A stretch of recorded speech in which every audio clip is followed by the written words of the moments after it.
뻐꾸기 알은 누구의 것인가? 히가시노 게이고.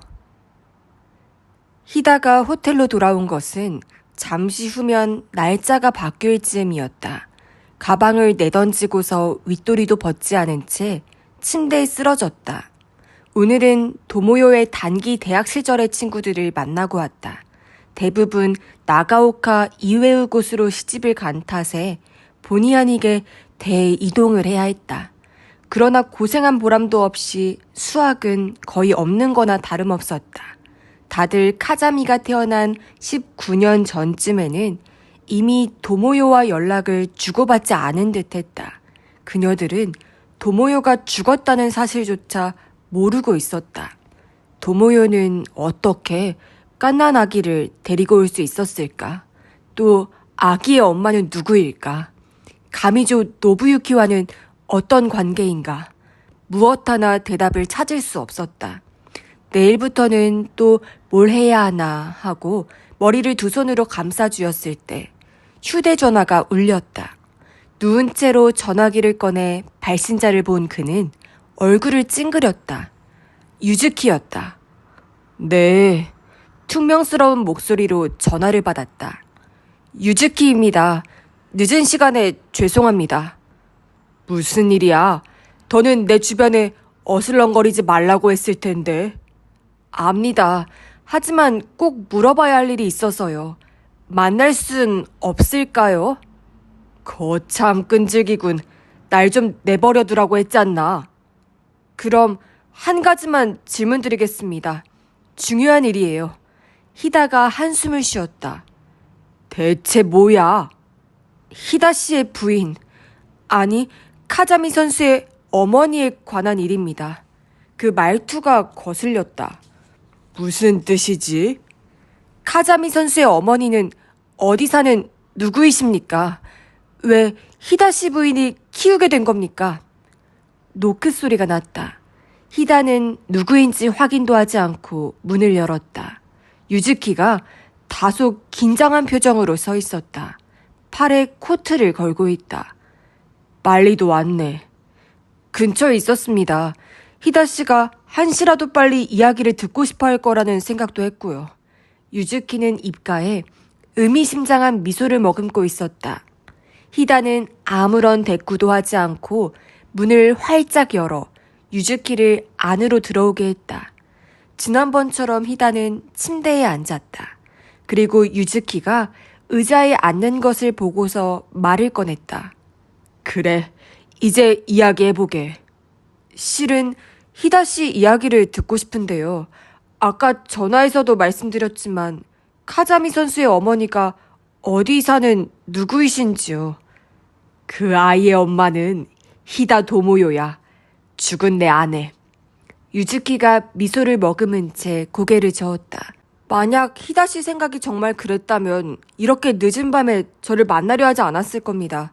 저는 제 손으로 조사한 것을 모두 얘기해드릴 생각으로 찾아왔습니다. 단 조건이 있어요. 히다 씨도 제게 아무것도 숨기지 않는다는 겁니다. 어떻습니까? 입가에는 미소가 어려 있었지만 유즈키의 눈은 날카롭게 빛났다. 그 눈빛이 괜한 속임수는 쓰지 말라고 위협적으로 말하고 있었다. 전화를 받았을 때부터 히다는 각오하고 있었다.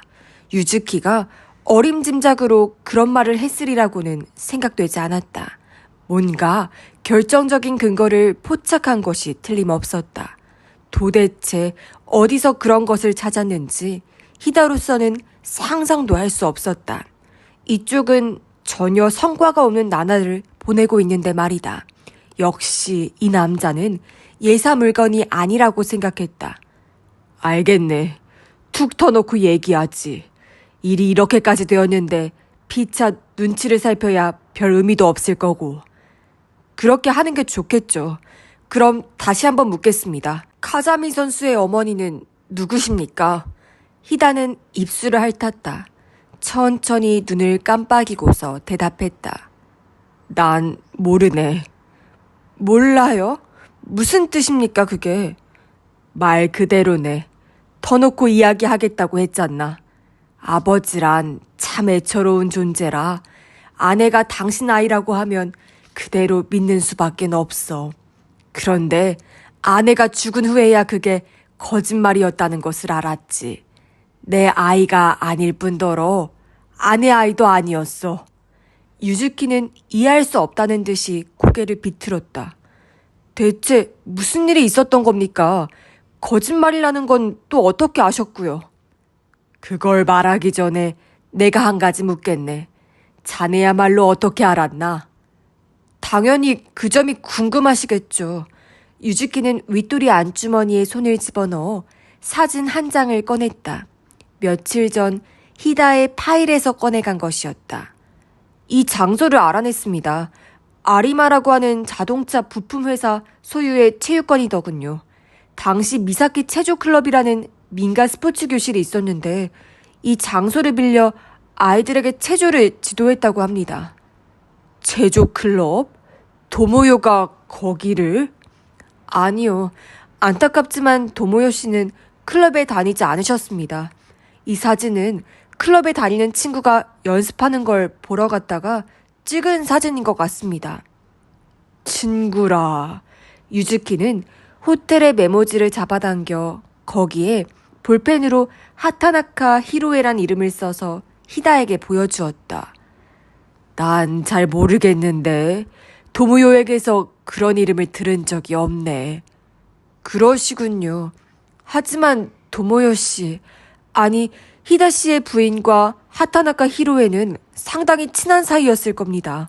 원래는 그저 동급생이었을지도 모르죠. 그러나 나중에 중대한 비밀을 공유하게 됩니다. 오늘따라 유난히 거들먹거리며 뜸을 들이는 유즈키에게 답답함을 느끼면서 히다는 그의 말에 의미를 생각했다. 마침내 한 가지 추측이 떠올랐다. 혹시 그 하타나카 히로에라는 여자가... 유즈키가 또 윗도리 안주머니에 손을 집어넣었다. 그리고 나온 것은 갈색 봉투였다. 그는 그것을 히다 앞에 내려놓았다. 체조클럽 지도를 맡았었다는 사람에게서 빌려온 겁니다. 하타나카 히로에 씨의 중학생 시절 사진이죠. 내가 좀 봐도 되겠나? 히다 씨에게 보여주기 위해서 빌려온 겁니다. 히다는 봉투로 손을 뻗었다. 느껴지는 감촉으로 안에 사진이 몇 장 들어있다는 것을 알 수 있었다. 떨리는 손가락으로 그것들을 꺼냈다. 처음 눈에 띄인 것은 마루 운동을 하는 소녀의 얼굴이었다. 가슴을 쫙 펴고 이쪽을 향해 있었다. 히다는 숨을 삼켰다. 온몸이 뜨거워지고 맥박이 빨라졌다. 부랴부랴 다른 사진도 보았다. 모두 경기 중인 사진이었지만 얼굴은 잘 보였다. 어느 각도에서 보나, 그리고 그녀가 어떤 표정을 짓고 있을 때나 카자미와 아주 닮아 있었다. 이건... 간신히 입을 열었지만 더는 말을 이을 수 없었다. 놀라셨죠? 영락없이 카자미 선수입니다. 전혀 무관한 곳에서 그 사진을 찾아냈다면 아주 비슷하게 생긴 타인이라고 할 수 있겠죠. 그러나 부인의 동급생인데다 체조 연습하는 걸 구경하러 갈 정도로 친했던 인물이라면 얘기는 달라지죠. 죄송한 말씀입니다만 카자미 선수는 부인과는 조금도 닮지 않았습니다. 하타나카 히로에 씨 쪽이 오히려 카자미 선수와 혈연 관계가 아닐까, 그렇게 생각하는 게 순리 아닐까요? 히다는 몸 안쪽에서 무언가가 서서히 끓어오르는 것을 느꼈다. 그것은 곧 그의 눈물샘을 자극했다. 아차 하는 순간 그의 두 눈에서 눈물이 흐르기 시작했다. 그는 당황스러워하며 화장지로 손을 뻗었다. 미안하군. 이런 꼴을 보여서. 눈물을 닦으면서 히다가 말했다. 아닙니다. 눈물은 대체 왜 흐르는 건지. 카자미를 낳은 여자라고 생각하니 갑자기 눈물이 나는군. 슬퍼서가 아니야. 오히려 감동에 가까운 기분이지. 오래도록 줄곧 알고 싶은 일이었네. 그 아이는 내 보물인 동시에 최대의 고민거리이자 수수께끼이기도 했어. 히다는 숨을 고르고서 유즈키를 보았다. 그 여자에 대해 자세하게 알아보았나? 친정 주소를 확보해서 어머니를 만나 뵙고 왔습니다. 아버지는 돌아가셨더라고요. 현재 어머니는 아들과 함께 살고 있었습니다. 그럼 본인이 어디에 있는지는... 그러자 유즈키가 시선을 떨어뜨리고 고개를 가로저었다. 본인은 만날 수 없었습니다. 어째서? 유즈키가 고개를 들더니 무상하다는 듯이 눈썹 양끝을 축 늘어뜨렸다. 돌아가셨답니다. 히다는 숨을 크게 들이쉬었다가 천천히 내쉬고는 침착한 목소리로 물었다. 언제 일인가 그게? 19년 전입니다. 화재를 당했다고 합니다. 당시 히로에 씨는 혼자 살고 있었고요. 툭 하고 히다는 무언가가 가슴 안쪽에서 부딪히는 것을 느꼈다. 19년 전이라... 카자미 선수가 태어난 해입니다. 그래서 저는 하타나카 히로에 씨의 어머니에게서 히로에 씨가 결혼한 적이 있는지 출산 경험은 또 없는지 물었죠. 대답은 둘 다 없다였습니다. 독신이었고 출산한 적도 없다고 단언하시더라고요. 그 얘기에 히다는 혼란스러웠다. 그 이야기가 사실이라면 하타나카 히로에는 카자미의 엄마가 아니라는 뜻이다. 그러나 유즈키가 그런 결론을 갖고서 일부러 여기까지 찾아오지는 않았을 것이라고 생각했다. 자네는 그 이야기를 믿지 않는다는 말인가? 유즈키가 슬그머니 웃었다. 만약 히다 씨가 그 자리에 있었다 해도 아마 같은 의문을 품었겠죠. 실은 그 얘기까지 끌어내기가 몹시 고생스러웠습니다. 어머니는 하타나카 히로에 씨에 대해서 좀처럼 얘기를 해주려 하지 않으셨어요. 분명히 무언가를 숨기는 눈치였습니다. 그래서 자네는 어떻게 했는데? 우선은 근처를 돌아다니며 탐문조사를 했죠. 그런데 자세하게 아는 사람이 없더군요. 알면서 모르는 척하는 눈치는 또 아니었습니다. 하타나카 집안에서 히로에 씨의 죽음조차 주변에 숨기고 있다는 생각이 들었습니다. 그래서 히다가 말을 재촉했다. 히로에 씨의 어머니가 여러 말을 하진 않았지만 제게 얘기한 두 가지는 사실이라고 생각했습니다. 한 가지는 히로에 씨가 죽은 게 19년 전이라는 거, 그리고 화재가 원인이었다는 것요. 이 두 가지 키워드에 하타나카 히로에라는 이름을 덧붙여서 신문 기사를 좀 훑어봤죠. 있던가? 인터넷으로 검색할 수 있으면 편했을 텐데 거의 없었습니다. 아무래도 19년 전 일이다 보니 파일을 올리지 않은 신문이 대부분이거든요. 게다가 화재로 사람 하나가 죽은 정도의 사건은 좀 더 큰 사건이 발생하면 기사가 금방 날아가 버리니까요. 그래서 도서관에 가서 지방신문의 축세판을 좀 뒤져보았죠. 어느 해인지는 알고 있고 계절도 대충은 예상할 수 있으니까요. 계절? 겨울입니다. 유즈키가 말했다. 카자미 선수가 아마 1월생이죠. 아, 이야기가 그렇게 되는군. 가령 하타나카 히로에 씨가 카자미 선수의 엄마이고 어떤 이유로든 히다시 부부가 맞게 됐다면 화재가 발생한 것도 그 무렵이 아닐까 생각했죠. 이 추리가 대충 적중한 듯합니다. 유즈키는 코트를 끌어당기더니 주머니에서 접힌 서류 한 장을 꺼냈다. 이걸 좀 보시죠. 히다는 서류를 받아들었다. 그것은 신문 기사를 복사한 것이었다. 기사의 날짜는 1월 14일이었다. 13일 오전 3시경 미나미 우오누마군 유자와 초 오하자 땡땡 200번지 민가에서 화재 발생. 목조 2층 주택 약 100제곱미터가 전소. 약 1시간 후에 화재는 진화되었으나 1층에서 한 여성과 태어난 지 얼마 되지 않은 갓난아기의 시신이 발견되었다. 니가타 현경과 미나미 우오누마서는 시신의 신원 확인을 서두르고 있다. 히다가 얼굴을 들었다. 이게 그건가? 그렇습니다. 그런데 갓난아기의 시신도 함께 발견되었다는 건 복사본이 한 장 더 있습니다. 그쪽도 좀 보시죠. 희다는 두 번째 복사본을 보았다. 역시 신문기사로 날짜는 16일이었다. 13일 유자와초 민가가 전소된 화재에 대해 시신의 신원이 확인되었다.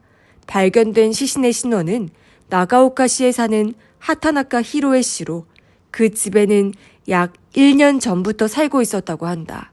하타나카 씨는 일주일 전 니가타 병원에서 여아를 출산했다. 미나미 우오누마서는 하타나카 씨와 갓난아기는 화재로 인한 연기를 마신 흔적이 없으며 또 하타나카 씨의 목에 로프가 감겨 있었던 점으로 보아 하타나카 씨가 집에 불을 지른 후 자살을 기도한 것으로 추측하고 있다고 한다. 희다는 자신도 모르게 아니 하고 소리를 질렀다. 자살이라니 생각도 못한 일이었다. 어떻습니까? 하타나카 히로에 씨라고 쓰여있죠. 죽기 직전에 여아를 출산했다는 말도 있고요. 유즈키가 말했다. 그런데 이 기사가 사실이라면 하타나카 씨는 카자미와 아무런 관계가 없지 않은가. 갓난아기가 죽었기 때문에요. 반드시 그렇다고만은 할 수 없지 않을까요? 무슨 뜻이지? 희다의 물음에 유즈키는 무슨 생각을 감춘 표정으로 빤히 희다를 쳐다보았다. 그 눈을 보던 희다의 머리에 번뜩 스치는 것이 있었다. 불타 죽은 아이가 하타나카 씨의 아이가 아니라는 말인가? 유즈키가 두 팔을 벌렸다. 하타나카 히로에 씨는 여아를 출산한 직후에 자살. 그 친구인 히다 도모요 씨도 여아를 출산. 게다가 그 아이가 히로에 씨를 아주 닮았다. 이거 우연치고는 너무 딱딱 들어맞지 않습니까? 자네가 무슨 말을 하고 싶은지는 알겠는데 그렇다면 죽은 아이는 대체... 거기까지 말하고서 희다가 갑자기 입을 다물었다. 자신이 던진 의문에 대한 대답이 갑자기 떠올랐기 때문이다. 왜 그러십니까? 유즈키가 눈치 빠르게 물었다. 아니, 아무것도 아니네. 아무것도 아니라는 표정이 아닌데요. 유즈키가 희다의 얼굴을 들여다보았다. 제가 아는 정보는 여기까지입니다. 아직 모르는 게 많고 대부분 추측일 뿐인데 희다 씨가 보충할 게 있지 않을까요?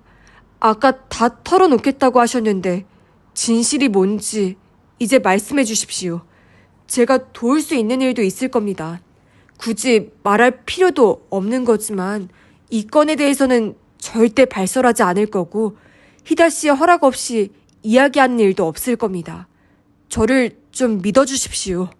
희다는 겨드랑이에 식은땀이 흐르는 것을 느꼈다. 유즈키가 들고 온 정보는 희다에게 큰 타격을 주었다. 카자미 엄마가 누군지 알게 되어 오랜 세월의 고통에서 다소 해방되기는 했지만 그의 수반된 사실이 그에게 새로운 고뇌의 올가미가 되고 있었다. 희다 씨, 유즈키가 새삼스레 그를 불렀다. 미안하군. 잠시 머릿속을 좀 정리해야겠어. 여러 가지 일이 너무 한꺼번에 밝혀져서 몹시 혼란스럽구만. 희다는 일어나 냉장고를 열고 캔맥주 2개를 꺼냈다.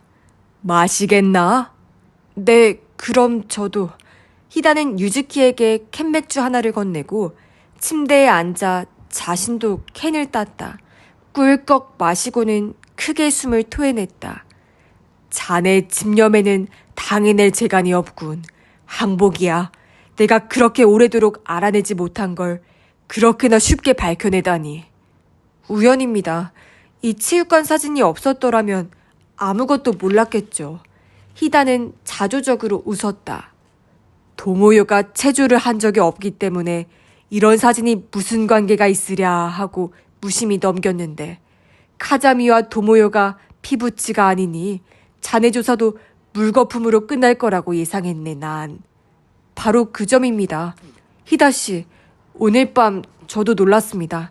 설마 희다씨가 카자미 양의 엄마가 누군지 모를 줄은 생각도 못했으니까요. 왜냐하면 희다씨는 카자미 양 친엄마의 혈흔이 찍힌 종이를 갖고 있으셨잖아요. 그래, 자네로서야 이상하겠지. 네, 이상합니다. 그것을 어디에서 입수했는지 커다란 수수께끼가 생겼습니다. 물론 대충 짐작은 하고 있습니다만. 유즈키도 캔을 따서 한 모금 마시고는 다시 말을 이었다. 가미조 씨죠. 히다는 하마터면 맥주를 뿜을 뻔했다. 자네가 어떻게 그걸... 어제 히다 씨에게는 말하지 않았는데 혈흔이 찍힌 종이가 담겨있던 플라스틱 케이스와 똑같은 것을 가미조 씨 서재에서 발견했어요. 우연이라고는 여겨지지 않았죠. 그랬군. 히다가 손가락 끝으로 눈가를 눌렀다. 자네 참 무서운 사람이로구만. 가미조 씨와는 이전부터 안면이 있으셨던 거죠. 카자미 선수를 통해서. 히다는 고개를 힘껏 저었다. 그 아이는 아무것도 모르네. 죽은 도모요가 자기 엄마인 줄로만 알고 있어. 아빠는 나라고 믿고 있고 아무런 의심도 품고 있질 않네. 그렇다면 가미조 씨는 어떻게... 그가 나를 만나러 왔어. 이번 사고를 당하기 직전에 말이야. 히다는 가미조가 찾아왔을 때의 상황을 자세하게 말했다. 다 듣고 난 유즈키가 고개를 갸우뚱했다. 가미조 씨는 왜 그렇게 묘한 말을 하셨을까요? 게다가 그가 혈흔을 갖고 있었던 이유도 모르겠고요. 또 한 가지 석연치 않은 게 있는데 이야기만 들어서는 히다 씨도 오래전부터 가미조 씨를 알고 있었던 것처럼 느껴지는데요. 히다는 머리카락에 손을 집어넣고 머리를 긁적였다. 그리고 이 남자에게는 진실을 털어놓는 수밖에 없겠다고 생각했다. 자네 말이 옳아. 나는 오래전부터 그를 알고 있었어. 그에 대해 조사한 적이 있거든. 뭐 때문에요? 그가 카자미의 아버지라고 생각했기 때문이지. 눈을 크게 뜬 유즈키에게 히다는 카자미의 출생에 관한 사실을 털어놓았다. 나가오카에서 발생한 신생아 유괴 사건과 도모요의 자살에 대해서도 이야기했다. 유즈키는 맥주를 책상에 내려놓고 두 손으로 이마를 눌렀다. 일이 그렇게 된 거였군요. 야, 이거 놀랐습니다. 언젠가는 경찰에 잦은 출두할 생각이었어. 자네가 지금 이 자리에서 신고를 한다 해도 나는 막지 않을 거네. 카자미의 엄마가 누구인지 알아낸 후에 그러려고 했는데 그 일을 자네가 다 해주었어. 히다 씨, 카자미에게 어떻게 설명하면 좋을지는 아직 생각하지 못했지만 말이야. 히다가 희미하게 웃었다. 유즈키는 미간을 찡그리고 살래살래 고개를 흔들었다. 전 신고할 마음 없습니다. 이 일을 다른 누군가에게, 물론 카자미 선수에게도 이야기할 생각이 전혀 없고요. 더구나 아직 밝혀야 할 일이 남아있지 않은가요? 가령 왜 하타나카 히로에 씨는 자기 아이를 히다시 부인에게 맡겼나? 또 같이 죽은 아이는 누구의 아이였나? 아, 물론 후자에 대해서는 짐작이 갑니다만. 히다가 고개를 끄덕였다. 자네도 이제 알아챈 것 같군. 하타나카 히로에 씨와 함께 죽은 아이는 병원에서 유괴된 가미조 씨 아이다. 그렇게 생각할 수밖에 없죠. 히다는 천천히 입을 열었다. 아무래도 이제 그때가 온 것 같군. 그때라니요? 유즈키가 물었다. 우리 카자미에게 모든 것을 말할 때 말이네. 다른 길은 없어. 이번에야말로 단단히 각오를 해야 할 것 같군. 곧장 이야기하실 겁니까? 하지만 그녀에게 지금은 아주 중요한 시기입니다. 조금 시간을 두는 편이 좋지 않을까요? 최소한 월드컵이 끝날 때까지만이라도요. 히다가 턱을 아래로 당긴 채 고개를 저었다. 네, 그럴 수는 없네. 이 이상 늦추는 것은 내 양심이 허락하질 않아. 하지만 10몇 년 동안이나 침묵을 지켰는데 조금만 더 기다리시면 안 될까요? 자네야 카자미가 월드컵에 출전하는 걸 바라겠지. 그 마음은 나도 마찬가지야. 그러나 지금은 그렇게 한가한 소리를 할 때가 아니네. 자네와 이야기하면서 몇 가지 의문이 풀렸네. 카자미를 낳은 사람이 하타나카 히로에라는 건 아마 틀림이 없겠지. 그렇다면 아버지는 누구일까? 그것도 난 명백해졌다고 생각하네. 가미조 씨인가요? 유즈키의 되물음에 히다는 고개를 끄덕였다. 그렇게 생각하면 모든 게 앞뒤가 맞아. 가미조 씨는 카자미의 중학생 시절 사진을 고이 간직하고 있었네. 그 무렵부터 자기 딸이라고 확신했기 때문이겠지. 그렇다면 왜 지금까지 아무런 행동도 취하지 않았을까? 그게 내 의문이었네. 다른 여자가 낳은 자식이어서 그랬다는 뜻입니까? 가미조 씨는 모든 것을 알고 있었던 거야. 병원에서 갓난아기를 유괴한 사람이 누구인지, 그리고 그 범인과 갓난아기가 어떻게 되었는지도, 카자미에 대해서도 진즉부터 알고 있었을 거야. 알면서 지금까지 접촉하려 하지 않았어. 자네 말대로 다른 여자가 낳은 자식이어서겠지. 그렇다면 왜 이제 와서야? 그의 아들 때문이지. 아들이라면 입원 중이라는, 거기까지 말하고서 유즈키가 입을 쩍 벌렸다. 병명이 골수성 백혈병이었죠. 그런 거였군요. 그래, 적합한 골수 기증자를 찾지 못해 공경에 빠져 있다고 했어. 나는 잘 모르겠네만 형제일 경우 적합할 확률이 높다던데. 부모 자식 사이보다는 높다는 썰이 있습니다. 하지만 가미주 씨 아들과 카자미 선수는 이복 형제인데요. 그래도 타인에 비하면 확률이 높지 않겠나? 그거야 그렇겠죠. 히다가 맥주를 벌컥벌컥 마셨다. 가미조 씨는 아들을 구하고 싶은 일념으로 나를 찾아왔어. 하타나카 씨의 혈흔을 내게 건넨 것은 최종 확인을 하고 싶어서였겠지.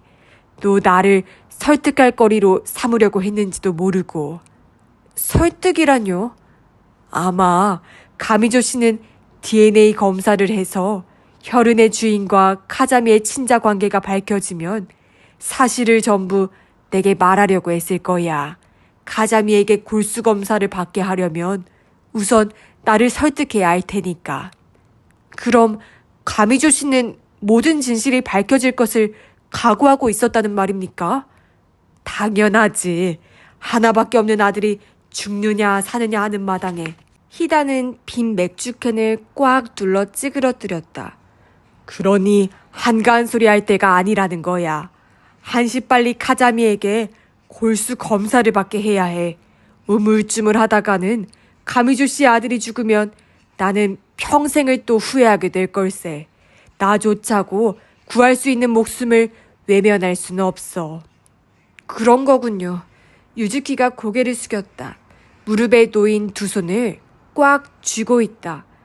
이제야 이해를 한 모양이로구만. 네, 이해가 갑니다. 사람 목숨이 달려있다면 저도 막을 수 없죠. 다만 지금 당장 카자미 선수 본인에게 이야기할 필요는 없지 않나 싶은데요. 무슨 소리야. 다른 이유를 들어서 검사를 받게 할 수도 있어요. 골수 기증자가 되기 위해서는 HLA형이라는 백혈구형이 일치해야 합니다. 일치하지 않으면 굳이 서둘러서 카자미 선수에게 진상을 알릴 필요가 없죠. 만약 일치하면 그때 가서 생각해도 되지 않겠습니까? 히다는 팔이라도 쫓듯이 손을 크게 내저었다. 유즈키-군, 나는 이제 거짓말을 하고 싶지 않아. 사람의 목숨이 왔다 갔다 하는 이때에 섣부른 술수는 부리고 싶지 않네. 그렇지만 게다가 이번 사건도 있어. 히다가 팔짱을 끼고서 미간을 찡그렸다. 19년 전 사건과 이번 사건에 어떤 연관성이 있는지는 나도 전혀 모르겠네. 하지만 무관하다고는 생각지 않아. 그러니까 경찰에도 카자미의 비밀에 대해서 알릴 필요가 있다는 거야.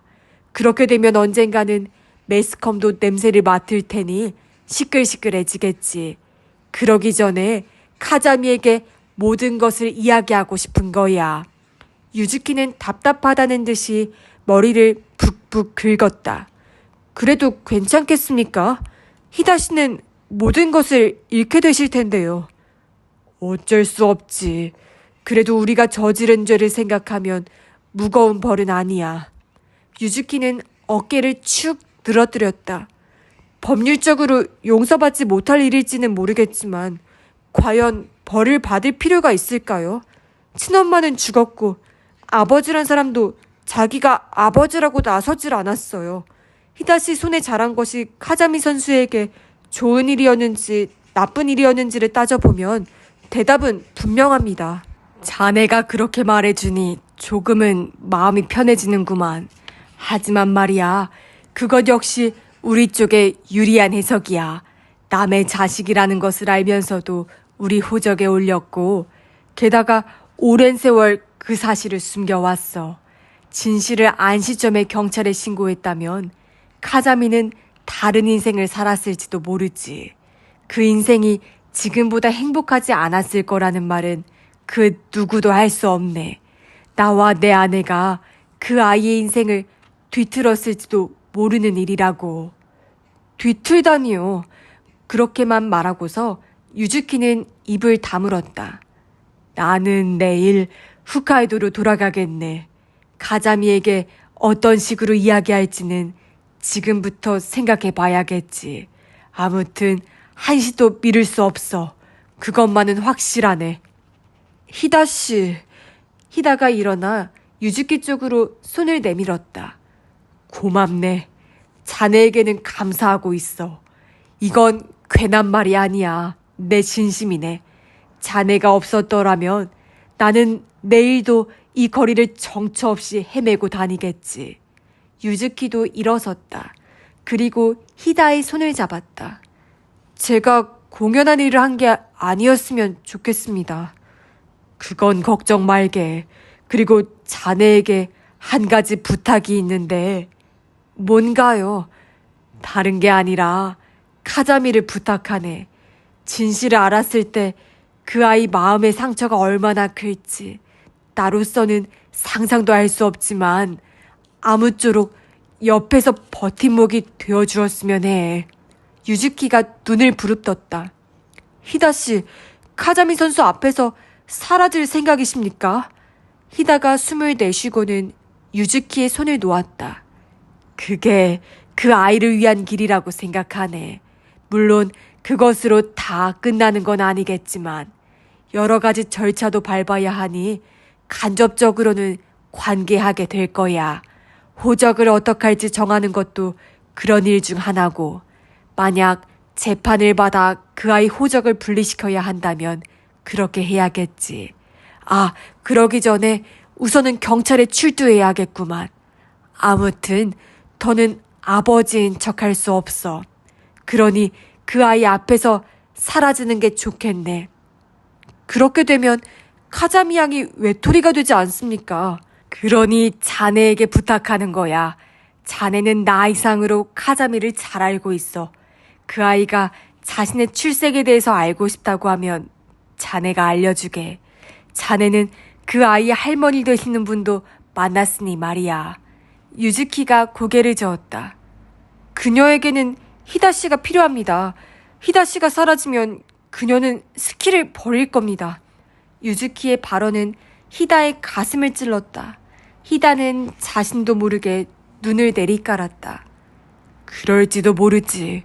하지만 그렇다고 해도 내가 뭐라고 할 자격은 없어.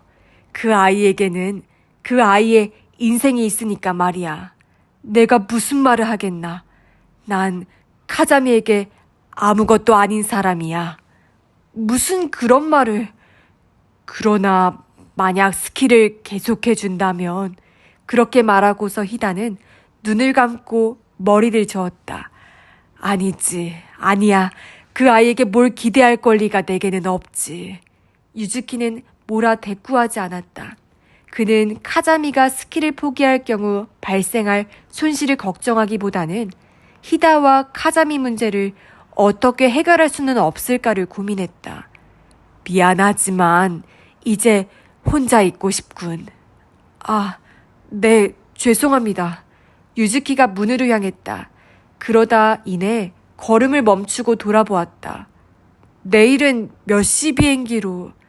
글쎄, 아직 정하지 않았어. 최대한 일찍 가려 하네. 어차피 오늘 밤은 잠이 오지 않을 테니. 그렇게 말하고서 희다는 얼굴을 찡그렸다. 내가 마음 약한 소리를 했구만. 잊어주게. 아닙니다. 그럼 이만 가보겠습니다. 그래. 아참, 유즈키군.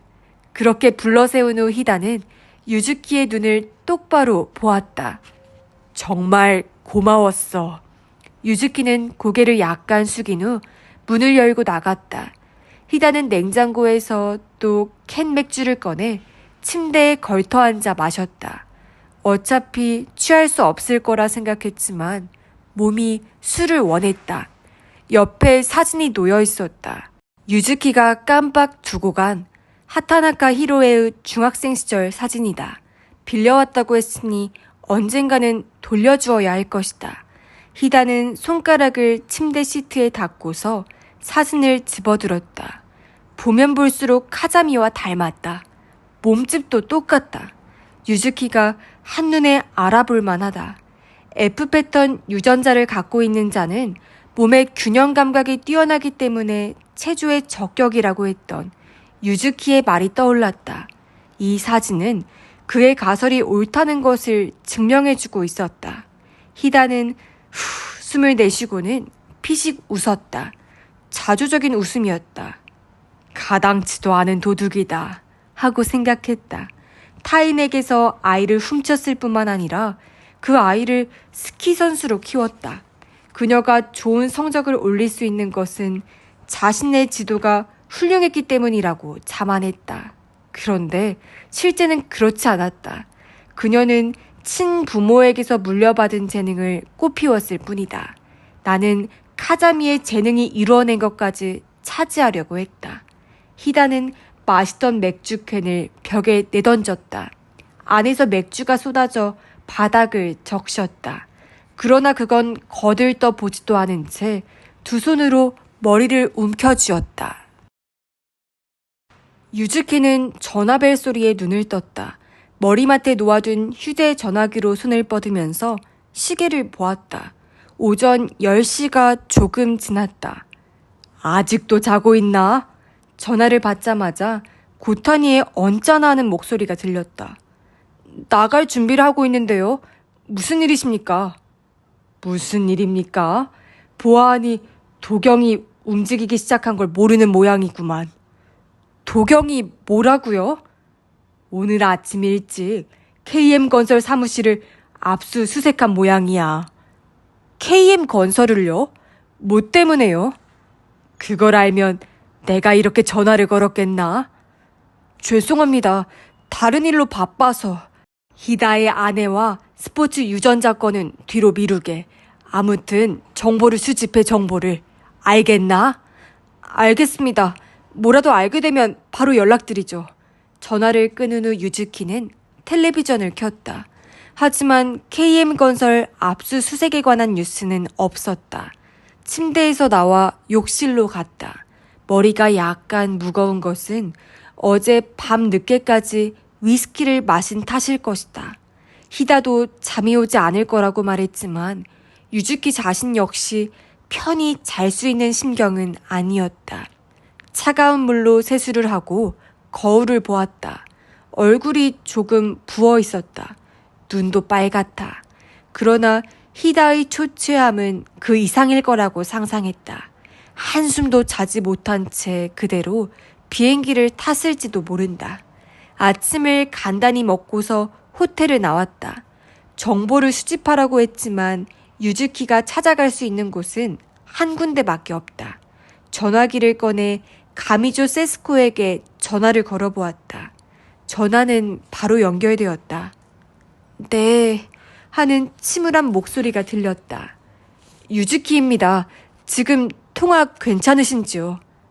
네, 괜찮은데요. 회사를 압수수색했다는 말을 들었는데 정말입니까? 잠시 틈이 있은 후 그녀가 네 하고 대답했다. 낙담한 기색이 역력히 전해졌다. 경찰이 뭐라고 설명하던가요? 왜 하는 거랍니까? 저에게는 아무것도. 지금 오다기리 씨가 사정을 조사하고 있는 중이에요. 그렇군요. 사모님은 지금 어디에 계시나요? 집에 있어요. 그럼 지금 찾아뵈어도 괜찮을까요? 저도 오다기리 씨의 이야기를 듣고 싶은데요. 지금 말인가요? 압수수색을 벌인 이유는 우리 회사로 협박장을 보낸 사람이 바깥 어른이라는 것이 밝혀졌기 때문일 겁니다. 유즈키는 다소 거친 말투로 이야기했다. 피해자라는 입장을 강조하기가 껄끄러웠지만 지금은 그런 것에 신경을 쓸 때가 아니다. 잠시 침묵이 이어지다가 그녀가 알겠다고 대답했다. 잠시 후에 오다기리 씨가 돌아오실 테니까 유즈키 씨도 오신다고 얘기해 두겠습니다. 감사합니다. 마음이 변하면 곤란하다 싶어 유즈키는 얼른 전화를 끊었다. 택시를 잡아타고 가미조 댁을 향했다. 어쩌면 매스컴이 몰려들었을지도 모르겠다고 생각했는데 크림색 저택 앞에 눈에 뜨이는 사람은 없었다. 가미조 세스코는 달갑지 않은 표정으로 유즈키를 맞았다. 지난번에도 안내되었던 응접실로 가니 양복 차림의 오다기리가 침통한 표정으로 기다리고 있었다. 갑작스러운 일이라 전무들도 당황하고 있었습니다. 오다기리가 말을 꺼냈다. 대체 어떻게 된 일입니까? 자세한 건 저도 모르겠습니다만 역시 그 버스 사고와 관련이 있다는군요. 도경이 인위적으로 발생한 사고라고 보고 있는 건 알고 계시죠? 형사에게서 그런 얘기는 들었습니다. 아무래도 버스에 모종의 장치가 있었던 것 같습니다. 특수한 장치가 어딘가에 부착되어 있었나 봅니다. 금시초문이었다. 그래서요? 그 장치에 어떤 건축용 부품이 사용되었다고 합니다. 도경이 그 부품의 출처를 조사해 본 결과 나가오카에 있는 한 부품 회사 상품이었다고 합니다. 나가오카요? 그렇다면 혹시... 오다기리가 굳은 표정으로 고개를 끄덕였다. 우리 자회사입니다. 유즈키는 등을 펴고 가미조 세스코 쪽을 보았다. 그녀는 눈을 동그랗게 뜬 채 입술을 한 일자로 꾹 다물고 있었다. 범인이 회사 내에 있다는 말씀이십니까? 유즈키가 물었다. 경찰은 그렇게 추측하고 있습니다. 사원이 사장의 목숨을 노렸다는 겁니까? 그렇다면 협박장에 대해서는 설명할 길이 없어지는데요. 네, 그래서 경찰은 사장님이 모든 걸 알고 있지 않나 여기는 듯합니다. 유즈키는 고개를 비틀며 오다기리를 쳐다보았다. 모르겠네요. 사장이 사원에게 자기 목숨을 노리게 했다는 말인데 그런 일이 있을 수가 있습니까? 보통은 있을 수 없는 일이죠. 그래서 경찰이 보험금 사기를 의심하는 눈치입니다. 보험금 사기요? 일부러 사고를 내서 보험금을 타내려고 했다는 겁니다. 그런 말도 안 되는 일이 어떻게 있을 수 있어요? 가미조 세스코가 언성을 높였다. 그 사람이 왜 그런 일을 할 필요가 있죠? 이렇게 중요한 때에. 제가 아니라 경찰이 그렇게 보고 있는 것 같다는 말씀입니다. 다만 경찰의 추론에도 일리는 있습니다. 보험금을 노리고 의도적으로 계획한 사고라고 하면 사장님이 협박장을 쓰신 이유도 설명이 됩니다. 어떻게요? 유즈키가 물었다. 단순한 사고를 일으키면 누군가가 의도한 사고라는 것이 발각될 우려가 있죠. 그러나 스키 선수를 노린 범죄에 연루된 형태를 취하면 경찰은 사장님의 목숨을 노렸다고 생각지 않겠죠. 보험에서도 마찬가지일 겁니다. 그러니 먼저 협박장을 보낼 필요가 있었던 것이죠. 우리 회사에 히다 카자미 선수를 타깃으로 한 이유는요. 사장님이 팬이었기 때문이죠. 좋아하는 선수를 만나러 간 거라면 사고 현장에 있었다고 해도 부자연스럽지가 않으니까요. 그렇군요. 과연 앞뒤가 맞긴 하네요. 아까도 말씀드렸지만 이건 제 생각이 아닙니다. 경찰이 의심하고 있는 내용을 전했을 뿐입니다. 저 자신은 이런 얼토당토 않은 얘기 안 믿습니다.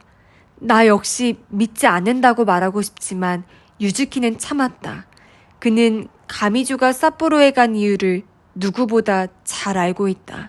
카자미를 만나러 간 이유도 알고 있다. 히다시의 말이 옳군 하고 생각했다. 경찰은 엉뚱한 방향으로 수사를 진행하고 있다. 가미조와 카자미의 관계를 한시빨리 알리는 것이 좋을 것 같다. 이 불쌍한 여자를 위해서라도 하고 생각하면서 유즈키는 가미조 세스코를 바라보았다. 벌어진 커튼 사이로 엷은 햇살이 비친다. 소박한 테이블 위에 빈 맥주캔이 몇 개 나뒹굴고 있다. 날이 밝은 듯하다. 전혀 못 잘 것이라고 각오했는데 마지막에 선잠이 든 듯하다. 알코올의 힘은 대단하다. 침대에서 몸을 일으킨 히다가 얼굴을 찡그렸다. 머리가 지끈지끈하다. 게다가 배까지 더부룩하다. 온몸이 나른하고 보나마나 손발이 부어있다는 것을 알 수 있다. 잇몸에서도 위화감이 느껴진다. 얼굴을 쓱쓱 비비고 두 손을 보았다. 기름으로 번들번들 빛난다. 천천히 일어나 출발 준비를 시작했다. 이제 이 호텔에 있을 이유가 없다. 걸음을 옮기는데 바닥이 젖어 있다. 어젯밤 맥주캔을 벽에 던졌던 일이 떠올랐다. 스스로를 혐오하면서 목욕 타월로 닦아냈다. 옷을 갈아입고 짐을 꾸려서 방을 나왔다. 프런트에서 체크아웃을 해야 하는데 의외일 정도로 숙박비가 조금 나왔다. 꽤 오래 있었다 여겼는데 불과 며칠밖에 지나지 않은 것이다. 택시를 타고 나가오카 역으로 가서 니가타행 신칸센을 탔다. 자유석에 자리가 있었다. 히다는 3인용 좌석에 앉아 등받이를 뒤로 넘겼다. 뒷좌석에는 회사원인 듯한 남자 둘이 앉아 있었다. 히다는 눈을 감고 카자미에게 무슨 말로 이야기를 꺼낼까 생각했다. 그녀가 혼란에 빠질 상황도 고려해야 한다. 사람 눈에 띄는 장소는 좋지 않다. 그녀는 지금 후라노에 있다. 밤에 방으로 찾아가면 될까? 아니다. 그녀는 동료와 함께 방을 사용하고 있을 것이다. 단 둘이 있기 위해서는 따로 방을 잡는 편이 좋겠다. 단둘이 마주하고서 무슨 말을 어떻게 꺼내면 좋을까? 아무리 생각해도 카자미에게 상처가 되지 않을 묘안이 떠오르지 않았다. 히다는 숨이 갑갑해졌다. 배도 아직 더부룩하다. 아침을 먹지 않았다는 생각이 났지만 식욕은 조금도 없다. 매점에서 주스라도 사올까 싶어 일어나려는데 뒤에서 회사원들이 하는 이야기 소리가 들렸다. 들었어? 경찰이 KM건설을 압수수색한 모양이던데. 한 남자가 그렇게 말했다.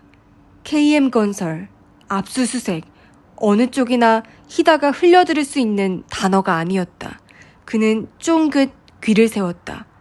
언제? 상대 남자가 놀란 듯이 물었다. 조금 전이라는데 KM 본사에 아는 사람이 있는데 메일을 보냈더라고.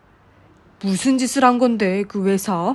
사장 건이겠지 뭐. 그 회사 사장 홋카이도에서 사고를 당해 입원 중이라는데 알고 있어? 아, 그거 뉴스에서 봤지. 그런데 그 사고 말이야. 남자가 목소리를 낮췄다. 사건에 휘말렸을 가능성도 있다는데. 사건이라고? 단순 사고가 아니라는 얘기지. 그러니까 거기에 관련된 수사일 것 같은데. 이야기가 상당히 복잡하게 돌아가는데. 남 얘기를 하듯 하는 말투로 봐서 두 사람은 KM건설과 무관한 듯 했다. 그러나 히다는 좀 더 자세한 정보가 필요했다. 뒤쪽에 청각을 집중시켰다. 안 그래도 경기가 바닥을 치고 있는데 큰일이지. 게다가 KM의 차기 사장은 난치병에 걸렸다던데. 하, 그래? 지금 사장의 아들인데 나가오카의 오코시 병원에 입원해 있대. 암이라지 아마. 안 됐군. 그 회사 가족 경영체제잖아. 사장은 거의 세습제인데 정작 후계자는 병에 걸려서 죽을지도 모르는 처지이니 한바탕 시끄럽지 않겠어? KM에 다니는 내 지인도 사장과 차기 사장 둘 다 죽으면 회사가 흔들흔들하지 않겠느냐고 잔뜩 겁을 먹고 있던데. 그야 겁이 나기도 하겠다. 아무튼 우리도 안심할 처지는 못 되지, 회사 꼴이. 그 후 두 사람의 대화는 KM 건설에서 벗어나 두 번 다시 돌아오지 않았다. 히다는 대화 도중에 들린 오코시 병원이라는 이름이 가슴에 와 박혔다. 잊을 수 없는 이름이다. 굳이 말할 필요도 없다. 가미조 부부의 깐나나리가 유괴된 병원이다. 그런데 그 병원에 가미조 노부유키의 아들이 입원해 있다. 생각해보면 수긍이 가는 일이다. 오코시 병원은 나가오카에서도 1, 2위를 다투는 종합병원이고 가미조 세스코가 출산했던 곳이기도 하다. 외동아들이 입원할 병원으로 거길 택한 것은 전혀 이상한 일이 아니다. 그런데 그 병원 이름을 듣는 순간 히다의 가슴에 다른 생각이 스쳤다. 이대로 홋카이도로 돌아가 카자미에게 진상을 밝혀도 되는 것일까? 그 전에 해야 할 일이 있는 것 같았다. 이런저런 생각을 하는 사이에 신칸센이 니가타에 도착했다. 개찰구를 나서자마자 그는 발길을 돌려 티켓 발매기로 가서는 다시 전철표를 구입했다. 나가오카로 돌아가는 표다. 오코시 병원에 가봐야겠다고 생각했다. 물론 가미조 부부의 장남을 만날 수 있으리라고는 생각지 않는다. 불쑥 찾아가 봐야 언짢아 할 게 뻔하다. 그러나 히다는 이대로 삿포로에 돌아가고 싶지 않았다. 최소한 병원에 가서 꽃다발이라도 전한 후에 돌아가고 싶었다. 그러는 것이 자기 위안에 지나지 않는다는 건 알지만 그 마음을 억누를 수 없었다.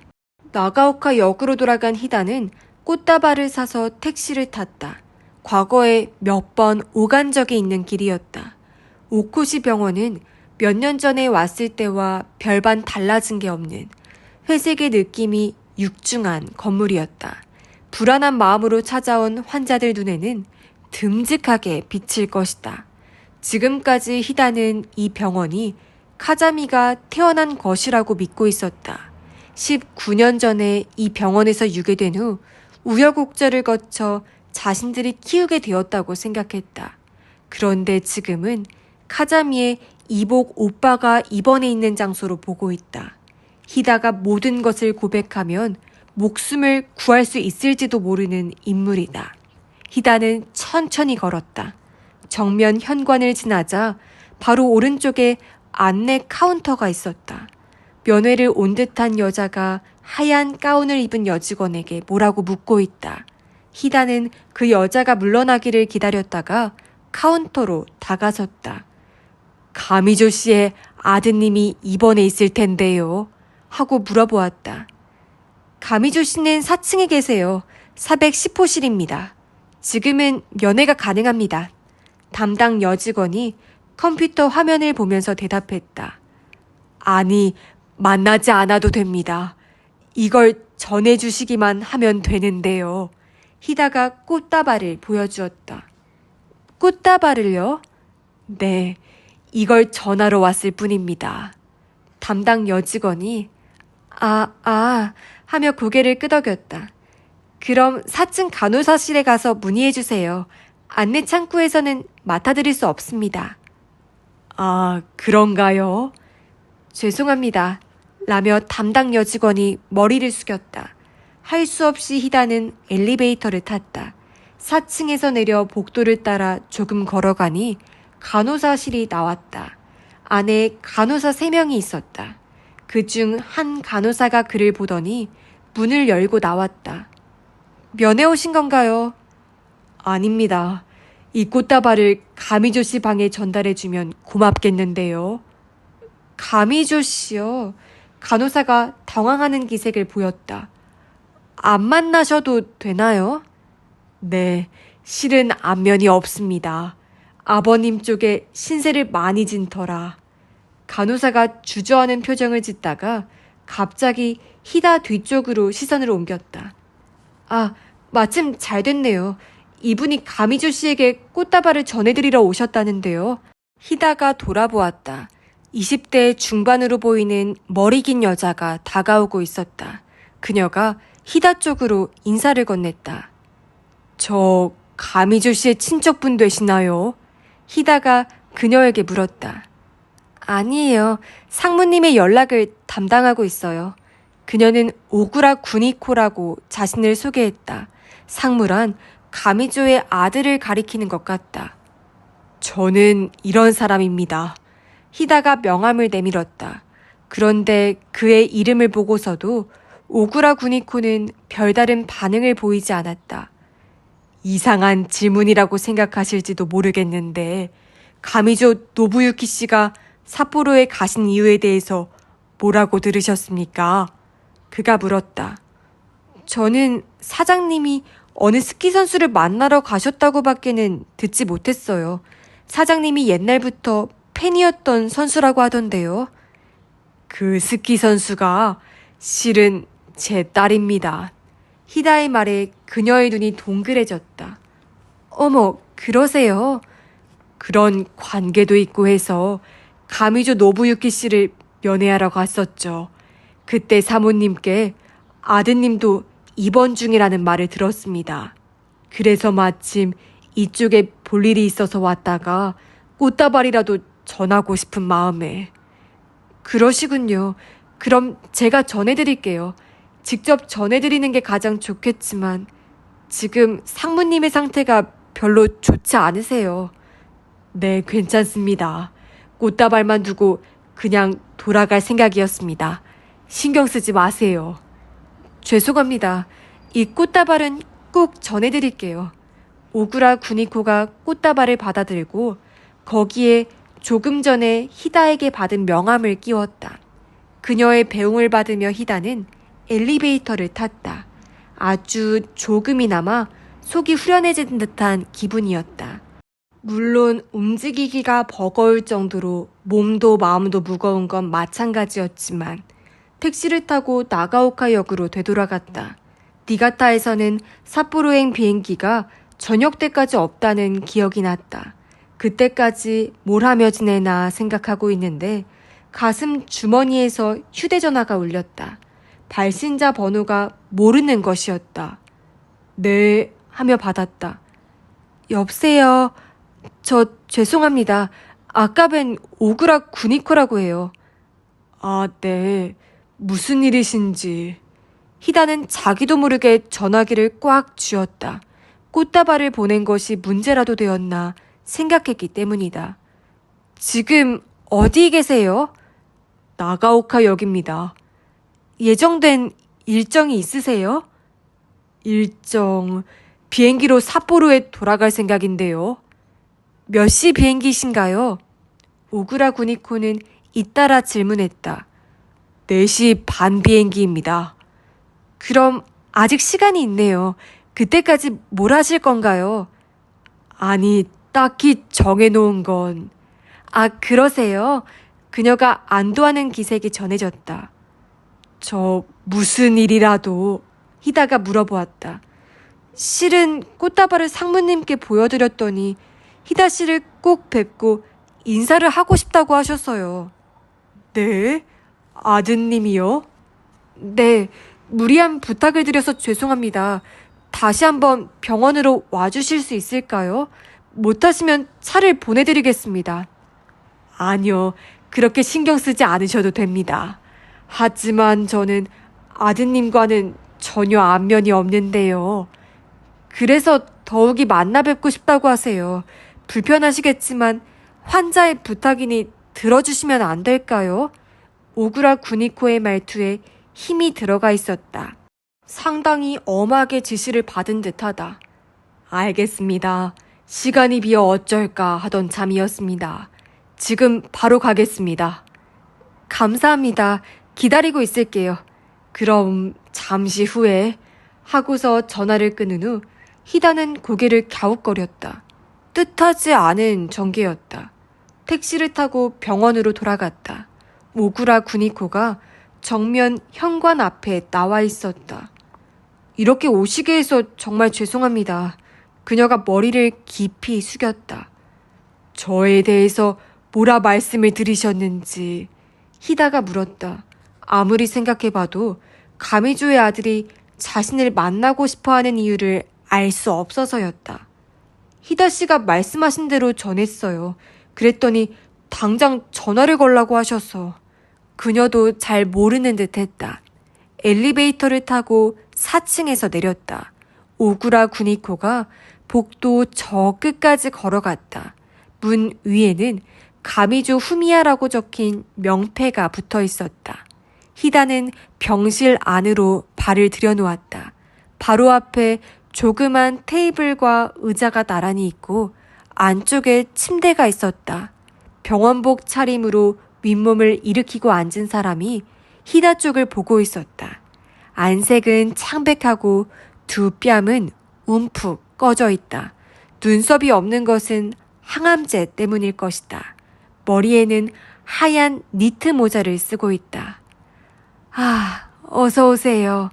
주름이 자글자글한 입술이 움직였다. 그가 웃자 그 주름이 더욱 깊어졌다. 단기간에 급속하게 살이 빠졌다는 것을 알 수 있었다. 희다가 머리를 숙였다. 인사의 말은 나오지 않았다. 여기 앉으세요 하며 오구라 구니코가 의자를 권했다. 희다는 고개를 끄덕이며 그 의자에 앉았다. 이렇게 오시게 해서 미안합니다. 하지만 이런 기회는 좀처럼, 아니 2번 다시 오지 않을 것 같아서. 가미조 후미야가 말했다. 목소리는 작았지만 말투는 또렷했다.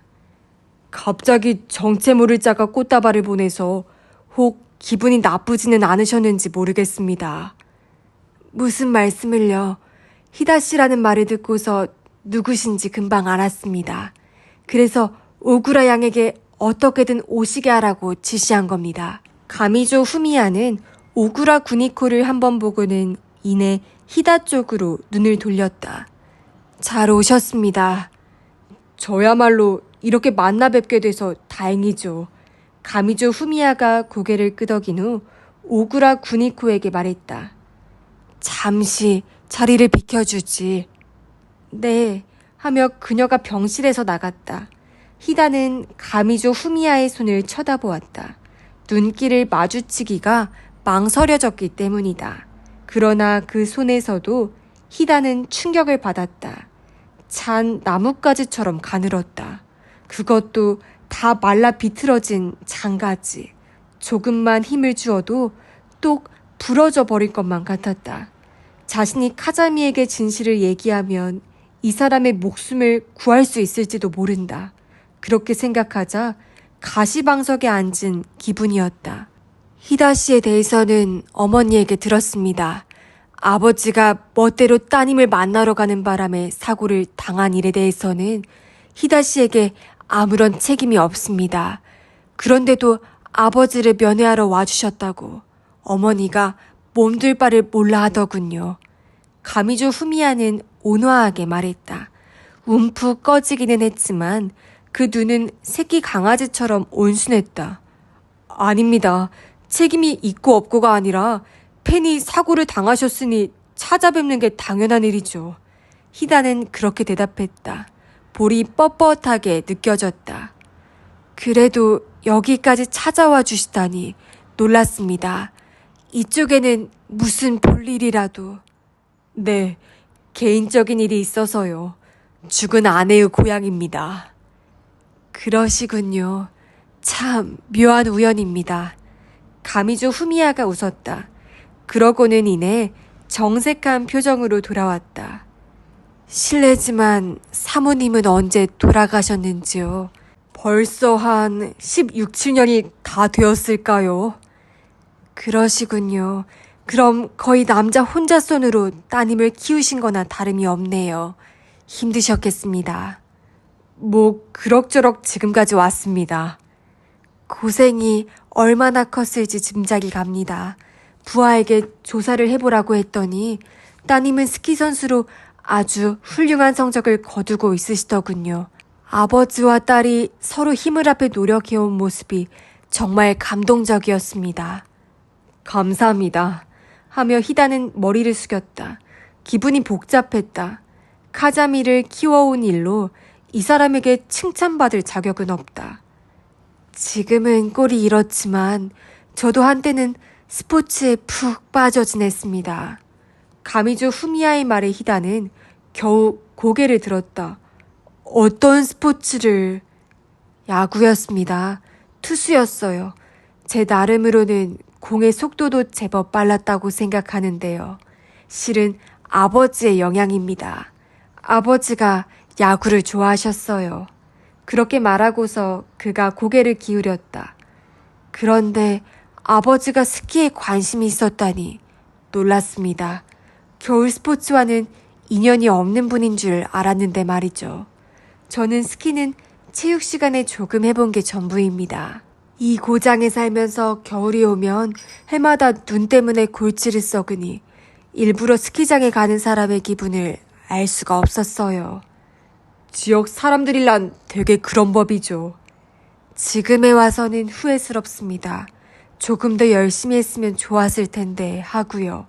스키의 재미를 아직 모르고 있으니 앞으로도 기회는 있을 겁니다. 히다가 그렇게 말하자 가미조 후미야는 한숨을 푹 쉰 후 입가에 미소를 머금었다. 제가 이런 얘기를 하면 사람들 대부분이 그렇게 말하더군요. 하지만 자기 몸에 대해서는 자기가 제일 잘 알죠. 아니 오해하지 마세요.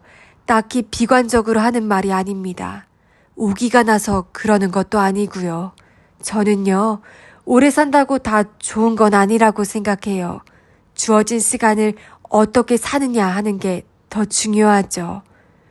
어머님 말씀이 아직 치료의 가능성은 있다고 하던데요. 골수 이식 말씀이로군요. 글쎄요, 그게...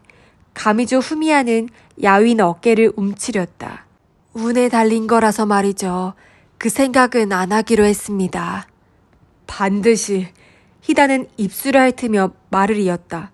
좋은 소식이 있을 겁니다. 그럴까요? 가미조 후미야가 진지한 눈빛으로 이쪽을 바라보았다.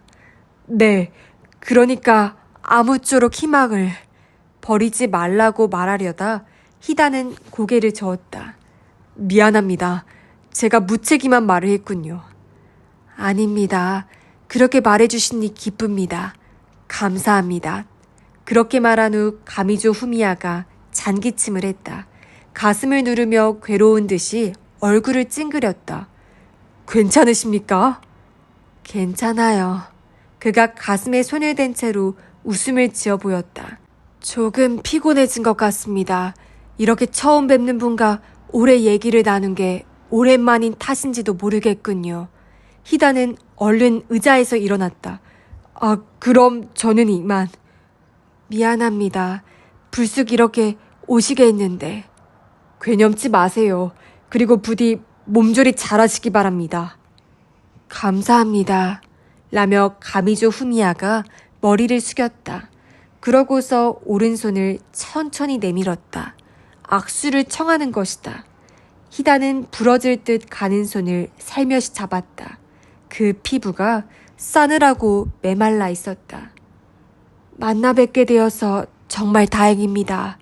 가미주 후미야가 움푹 꺼진 눈으로 극히 쳐다보았다. 와주신 것에 진심으로 감사드립니다. 저도 만나서 반가웠습니다. 손을 놓고서 그럼 이만 하며 히다는 문 쪽으로 걸었다. 오구라 구니코의 배웅을 받으며 그는 병원을 뒤로했다. 그리고 나가오카로 돌아가 신칸센을 타고 니가타로 이동했다. 늦은 점심을 먹으며 시간을 보낸 후 니가타 공항에서 삿포로로 떠나는 비행기를 탔다. 기내 방송에 의하면 삿포로에는 다소 눈발이 날리는 듯하다. 히다는 등받이에 기대어 앉아 눈을 감았다. 가미조 후미야의 야윈 얼굴이 떠올랐다. 희다는 자신의 요동치던 마음이 다소 진정된 것을 깨달았다. 카자미에게 모든 것을 털어놓는다. 그 결심에 더는 흔들림이 없었다. 희다가 신지토세 공항에 도착했을 때 주위는 완전히 어두워져 있었다. JR 쾌속 전철을 타고 삿포로역으로 향했다. 순조롭게 가면 7시쯤에는 도착할 수 있을 것 같다. 꽤 오래도록 집을 비웠다. 오늘 밤은 집으로 돌아가 신변 정리를 시작하자고 생각했다. 카자미에게 모든 것을 얘기하자고 마음먹은 이상 더는 같이 살 수 없다. 그녀는 시즌 중에는 합숙소에 있으니 그동안 짐을 꾸려서 집을 나가자고 결심했다. 그녀가 그 아파트에 살기를 원하지 않을 가능성도 있으니 해약 절차를 밟아야 할지도 모른다. 그 경우 그녀의 짐을 어떻게 할까도 문제였다. 카자미에게 진실을 말한 후에도 여러 가지 일을 그녀와 함께 의논하지 않으면 안 된다는 것을 깨달은 희다는 마음이 한층 무거워졌다. 자신이 괴로운 것은 피할 수 없는 일이지만 그녀에게 정신적인 부담을 주는 건 참을 수 없는 일이다. 그에게 도움을 청하는 수밖에 없겠군 하면서 희다는 유즈키의 얼굴을 떠올렸다. 그러면 희다와 카자미 사이를 조정해 줄지도 모른다. 폐를 끼치기가 미안했지만 모든 사정을 알고 있는 사람은 그뿐이다. 게다가 달리 신뢰할 만한 사람도 없다. 당장에 자신이 살 방을 구해야겠다고 희다는 생각했다. 다음 일자리도 찾아야 한다. 내일부터 시작될 힘겨운 나날에 대해 그는 각오를 굳혔다. 차창으로 불빛이 거의 없는 풍경을 바라보았다. 어두워도 한 면이 온통 눈으로 덮여 있다는 것만은 확인할 수 있었다. 후라노 눈은 상태가 어떨까 하고 생각했다. 알파인 경기에서는 출발 순서에 따른 불이익을 가급적 줄이기 위해 코스를 최대한 단단하게 다진다. 구체적으로는 코스 군데군데에 파이프를 막아 물을 주입하는 것이다. 물은 눈 속으로 스며들고 마침내는 딱딱하게 굳는다. 그렇게 해서 만들어진 코스는 겉으로는 눈이지만 실은 얼음에 덮여 있다. 스키어들은 딱딱하게 굳은 얼음 위를 날카롭게 손질한 엣지를 활용해가며 스키보드를 조작해 나아간다. 알파인 경기는 그런 것이다. 가령 카자미가 월드컵에 출전한다 해도 출발 순서는 거의 끄트머리다. 따라서 수많은 스키어가 스치고 지나가 엉망이 된 코스 위를 활주해야 한다. 그녀가 원래의 자기 힘을 발휘할 수 있을 정도로만 엉망이면 다행일 텐데 하고 희다는 생각했다. 그러다 차창에 비친 자기 얼굴을 보고는 고개를 흔들었다. 이 무슨 당치 않은 생각을 하고 있는 것인가. 카자미가 월드컵에 나갈 수 있을지 없을지를 염려할 자격 따위 이미 자신에게는 없다고 마음속으로 말했다. 월드컵은커녕 그녀가 스키를 계속할지 어떨지조차 모른다. 그녀가 지금은 스키를 사랑하지만 희다로부터 진실을 듣고 난 후에는 스키가 끔찍한 기억의 상징으로 바뀔 우려도 있다. 희다는 이마에 손을 대었다. 스키는 잊자고 생각했다. 지금 사는 아파트를 떠나면 눈이 없는 도시로 이사하는 게 좋을지도 모르겠다. 그때 휴대전화가 울렸다. 재킷 안주머니에 손을 넣어 전화기를 꺼냈다. 전화를 건 사람은 유즈키였다. 네, 하고 낮게 대답했다. 저쪽에서 유즈키입니다. 라고 말을 꺼냈다. 지금 어디십니까? 전철 아니네. 공항에서 삿포로로 가는 중이야. 공항이요? 오늘 아침에 출발한 거 아니었습니까? 그러려고 했는데 예정이 좀 바뀌어서 저녁 때 출발했어. 가미조 후미야를 만난 건 굳이 말하지 않기로 했다. 그럼 아직 모르시겠네요. 뭘? 아, 혹시 KM건설이 압수수색을 당한 이야기 말인가? 그 일은 우연히 들었는데. 그게 아닙니다. 실은 큰일이 생겼습니다. 유즈키의 목소리에서 절박함이 묻어났다. 큰일? 대체 뭐가 큰일이라는 건가? 혹시 우리 카자미에게 무슨 일이 있는 건가? 그녀가 아닙니다. 가미조 씨가. 가미조 씨? 말한 후에 퍼뜩 떠오르는 게 있었다. 설마. 네, 지금 막 연락을 받았어요. 돌아가셨다고 합니다. 히다는 크게 숨을 들이쉬고 그대로 움직이지 못했다. 귀가 윙윙 울렸다. 여보세요? 히다씨, 여보세요? 유즈키가 다급하게 부른다. 가슴에 고인 숨을 토해냈다. 그 순간 맥박이 빨라졌다. 듣고 있네. 너무 놀라서 말이 나오질 않았어. 그러시겠죠. 저도 충격이 큽니다. 자세한 것은 아직 잘 모르겠지만 갑자기 상태가 악화되면서 그대로 숨을 거두셨다고 합니다. 그래. 뭐라 할 말이 생각나지 않았다. 자책감과 후회가 가슴 가득히 번졌다. 자신이 좀 더 빨리 진실을 밝혔다면 가미조가 그렇게 우회적인 방법을 쓸 필요가 없었을 거라 생각하니 마음이 욱신욱신 아팠다. 그래서 나는 어떻게 하면 좋겠나? 지금 이 길로 경찰에 가서 모든 걸 이야기하는 게 좋을까? 그렇게 말씀하실 줄 알았습니다. 하지만 지금은 아니죠. 가미조 씨가 돌아가신 일로 안 그래도 카자미 선수의 상심이 더욱 클 텐데. 그녀는 가미조 씨가 자기를 대신해서 사고를 당했다고 믿고 있잖아요. 그런 상황에 부채질을 하는 일은 하지 않는 편이 좋습니다. 경찰에 알리면 반드시 전해질 테니까요. 그래도 가미조 씨와 카자미의 관계가 사건의 열쇠라면 경찰에 이야기하지 않을 수 없지 않나. 무슨 말씀이신지는 잘 압니다. 저도 조금 전까지는 그렇게 생각했어요. 하지만 말이죠. 히다씨, 가미조 씨가 돌아가셨으니 이야기가 달라집니다. 어떻게 달라진다는 건가? 그 사건은 가미조 씨 측에 원인이 있는 것 같습니다. 경찰이 KM건설의 압수수색을 실시한 건 범인이 사내에 있을 가능성이 높아졌기 때문이랍니다. 그러니까 애당초부터 가미조 씨의 목숨을 노렸다는 얘기죠. 그게 정말인가? 히다로서는 처음 듣는 이야기였다.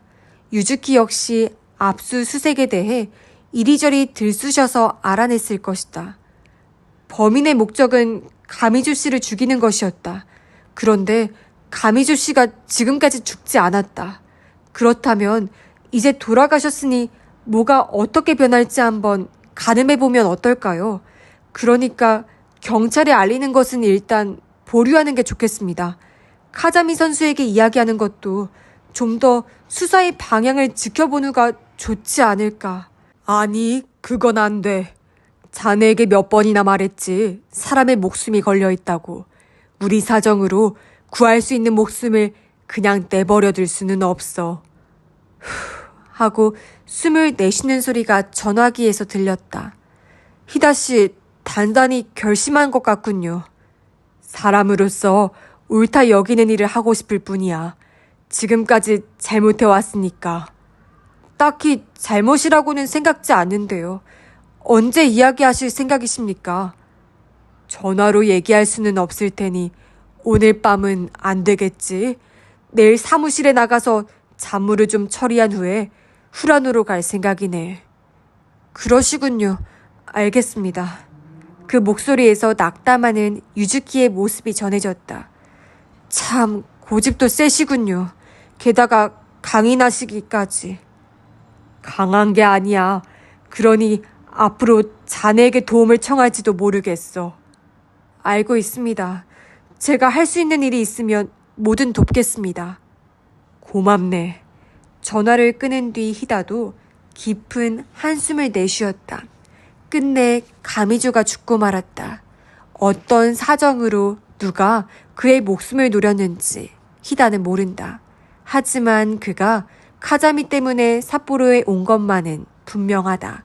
모든 것이 내 탓이다. 이런 생각을 아는 채 앞으로 어떻게 살아가면 좋을지 불안해졌다. 사과해야 하는 상대가 이미 이 세상에 없다. 고개를 푹 떨어뜨렸을 때 또 휴대전화가 울렸다. 초점이 흐릿한 눈으로 화면을 들여다보다 움찔했다. 카잠이었다. 숨을 골랐다. 이대로 전화를 받으면 목소리가 떨릴 것 같았다. 그래, 아빠다. 천천히 말했다. 아빠, 나야. 지금 어디야? 삿포로로 가는 전철 안. 볼 일이 좀 있어서 도쿄에 다녀왔다. 나가오카에 다녀왔다는 것을 카자미에겐 알리고 싶지 않았다. 그녀도 훈련 때문에 바빴는지 그 사이에 통 연락이 없었다. 가미주 씨 일 들었어? 돌아가셨다는 건 들었다. 그렇구나. 아빠, 나 어떡하지? 비장함이 감도는 목소리를 듣고서 희다는 가슴이 조여오는 듯한 기분이 들었다. 아빠 하고 그녀가 다시 부른다. 하지만 자신은 아빠가 아니다. 죽은 사람이 바로 너희 아빠다. 라고 마음속으로 고백하고 있었다. 경찰은 뭐라고 하든 아직은 아무 말도. 가미주 씨가 돌아가셨다는 거 고타니 부장님에게 들었어. 부장님은 뭐라는데. 마음 쓰지 말라고. 사건에 가미주 씨 회사가 얽혀 있다는 게 밝혀졌으니까 나랑은 아무 관계가 없다고. 그렇지만 협박장권도 있고 관계가 아예 없을 것 같지는 않아. 그렇게 생각하는 게 당연하겠지. 하고 희다는 생각했다. 그리고 한시빨리 진실을 알리고 싶은 충동에 휩싸였다. 넌 내일도 연습 있니? 응, 그런데 쉬려고 해. 삿포로에 가려고. 삿포로에? 가미주 씨 일이 마음에 걸려서 도저히 안 되겠어. 내가 삿포로에 간다고 해서 뭐가 어떻게 되는 건 아니지만 마침 잘 됐다고 생각했다. 알겠다. 그럼 아빠랑 내일 어디서 밥 먹자. 하고 싶은 이야기도 있고. 얘기? 무슨 얘기? 그건 만나서 하고 시간 정해지면 연락다오. 알았어. 그럼 내일 봐, 아빠. 그래, 오늘 밤은 아무 생각 말고 푹 쉬어라. 그건 무리겠지만 되도록 생각하지 않을게. 전화를 끊고 나서 희다는 눈을 감았다. 눈물이 쏟아질 것 같은데 억지로 참았다.